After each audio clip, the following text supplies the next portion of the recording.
नमस्कार दोस्तों। रानी law classes में आप सब लोगों का स्वागत है। दोस्तों, एडीपीओ की वैकेंसी इस वर्ष ज़रूर आएगी, इसलिए आप सब लोगों से निवेदन है निराश ना हो और अपनी तैयारी को कंटिन्यू रखें। ठीक है दोस्तों।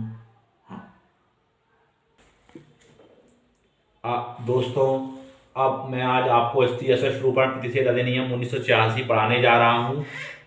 ठीक है दोस्तों, इसमें कुल धाराएं 10 हैं। इसमें कोई भी अनुसूची और कोई भी चैप्टर नहीं दिया गया है। हर अधिनियम बनता है तो उसके पीछे एक उद्देश्य होता है। दोस्तों, इस अधिनियम के बनाने के पीछे क्या उद्देश्य है कि किसी विज्ञापन के माध्यम से या प्रकाशनों या लेखों, रंगचित आकृतियां, नीति से स्त्रियों के अशिष्ट रूपों का प्रतिषेध करने के लिए, मतलब ऐसा कोई प्रकाशन ना करे, ऐसा कोई पुस्तकों का प्रकाशन ना हो, विज्ञापन ना हो जिससे स्त्रियों के पर अशिष्टकारी प्रभाव हो, अपमानजनक और निंदनीय प्रभाव डाले। तो ऐसे प्रकाशन के लिए प्रतिषेध इस अधिनियम द्वारा किया गया है। ठीक है दोस्तों, पहला सेक्शन जैसा कि सभी अधिनियमों में रहता है, संक्षिप्त नाम विस्तार प्रारंभ। तो इसका संक्षिप्त नाम तो अपना हो ही गया, इसका स्त्री अशिष्ट रूपों प्रतिषेध अधिनियम 1986। इसका विस्तार संपूर्ण भारत पर है। ये लागू महात्मा गांधी जयंती पर हुआ था 2 अक्टूबर को और 1987।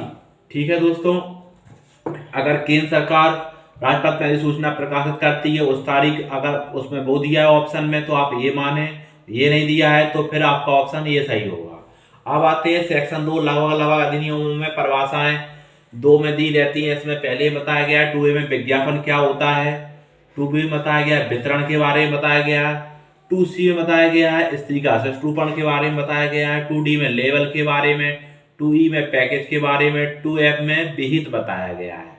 ठीक है दोस्तों, उसके बाद अब हम आपको बताते हैं सेक्शन 3 के बारे में। ये स्त्री के अशिष्ट रूपण के विज्ञापनों का प्रतिषेध किया गया है। इसमें स्त्री के अशिष्ट रूपण को आप विज्ञापन नहीं कर पाओगे, इसके लिए उन्हें रोक लगाई गई है। चौथा सेक्शन बताता है पुस्तकों आदि के प्रकाशन या डाक द्वारा भेजने के लिए प्रतिषेध किया गया है। तो पुस्तकों में आप प्रकाशन भी नहीं कर सकते हो और न ही डाक से भेज सकते हो। ठीक है, इसके अपवाद जरूर दिए गए हैं दोस्तों। अपवाद दिया गया है सबसे पहले इसके, तो इसका पहला अपवाद है लोक कल्याण के लिए अगर ऐसा लगता है तो आप प्रकाशन कर सकते हो, या आकृति, विज्ञान, साहित्य, कला के लिए या विद्या के लिए, धार्मिक प्रयोजन के लिए या प्राचीन स्मारकों वगैरह के लिए।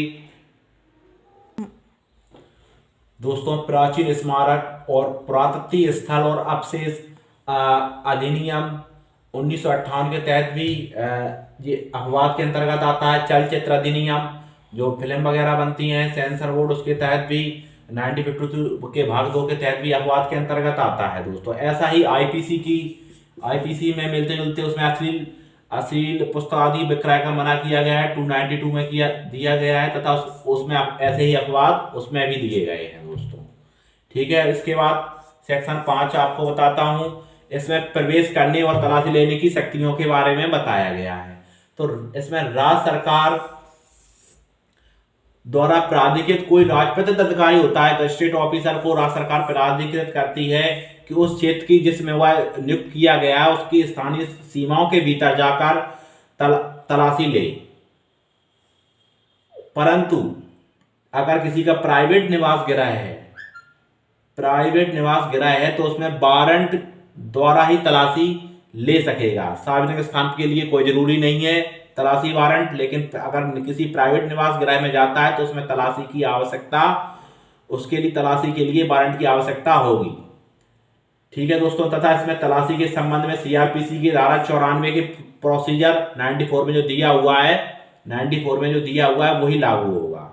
सेक्शन 6 के बारे में बताते हैं दोस्तों। 6 में शास्ति दी गई है। सेक्शन 3 में पढ़ा के विज्ञापनों का और पुस्तकों या डाक द्वारा प्रकाशनों का प्रतिषेध किया गया था स्त्री के संबंध में, तो उसके संबंध में पनिशमेंट दिया है। तो इसमें कारावास होगा किसी भी भांति के कारावास से, जैसे फर्स्ट टाइम में कितना होगा, इसमें 2 वर्ष तक की हो सकेगी और प्लस है, यानी कि जुर्माना उसको देना ही पड़ेगा। तो अब कितना भी, ये 2000 तक दे सकता है, 2 वर्ष और 2000 तक। तो दंड नहीं होगा। ऐसे ही सेकेंड बार करता है अगर वो अपराध धारा 3-4 के तहत, तो 6 माह से मिनिमम उसको 6 माह तो देना ही पड़ेगा और 5 वर्ष तक, और जुर्माने से जो मिनिमम 10,000 से 1 लाख तक हो सकेगा। ठीक है दोस्तों। उसके बाद सेक्शन 6 बताते हैं आपको कंपनियों के अपराध के। सेक्शन 7 बताते हैं आपको कंपनियों द्वारा अपराध के बारे में।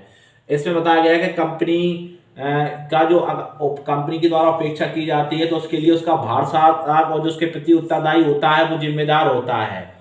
लेकिन अगर भारसाधक ने सद्भावपूर्वक कोई कार्य किया या सावधानी बरती थी, उसकी जानकारी के बिना किसी कर्मचारी द्वारा किया था, तो उसके लिए उसे उत्तरदायी नहीं माना जाएगा। परंतु अगर उनकी सहमति ने और मौनानुकूलता से किया गया तो उसके लिए निदेशक, सचिव और उसके प्रबंधक और भारसाधक सभी लोग उसके कंपनी के अपराध के लिए जिम्मेदार ठहराए जाएंगे। ऐसा आपको सभी लगभग अधिनियमों में मिलेगा और यही चीज आपको सेम मिलेगी।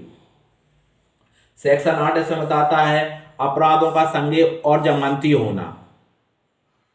सीआरपीसी में कुछ भी लिखा हो, इस अधिनियम के तहत अपराध कैसे होंगे? प्रत्येक अपराध संज्ञेय और जमानती होंगे। दोस्तों वैसे ज्यादातर देखा जाता है कि अगर गंभीर प्रकृति के अपराध होते हैं तो उसमें अजमानती रहते हैं, लेकिन इसमें ध्यान रखने योग्य बात है क्योंकि इसमें संज्ञेय और अजमानती दिया गया है। संज्ञेय को अपन सीआरपीसी में अपराधों का संज्ञेय और जमानती होना। दोस्तों वैसे अन्य जो गंभीर प्रकृति के अपराध होते हैं इसमें संज्ञेय और अजमानती दिया रहता है, लेकिन इसमें ध्यान देने योग्य है इसमें जमानती है दिया गया है। और संज्ञेय सीआरपीसी की धारा 2C में बताया गया है, उसमें आप लोगों ने पढ़ा होगा। और उसके बाद जमानती के बारे में भी आपने 2A में पढ़ा होगा कि जमानती अपराध क्या होते हैं। ठीक है दोस्तों। इसके बाद आपको सेक्शन 9 बताते हैं आपको हम सद्भावपूर्वक कार्रवाई के लिए संरक्षण दिया गया है। तो इसमें केंद्र सरकार, राज्य सरकार के अधिकारी कर्मचारी दोनों लोगों को संरक्षण दिया गया है। इसमें केवल केंद्र ही नहीं है, इसमें राज्य के अधिकारी कर्मचारियों को भी संरक्षण दिया गया है। सेक्शन 10 बताते हैं आपको, इसमें नियम बनाने की शक्ति दी गई। इसमें कौन बनाता है? सेंट्रल गवर्नमेंट बनाएगी नियम, इसमें केंद्र सरकार बनाएगी। ठीक है दोस्तों। आप लोगों को कैसा लगा? इसमें अगर कोई कमियां हो तो हमें मार्गदर्शन करें और लाइक और सब्सक्राइब करें।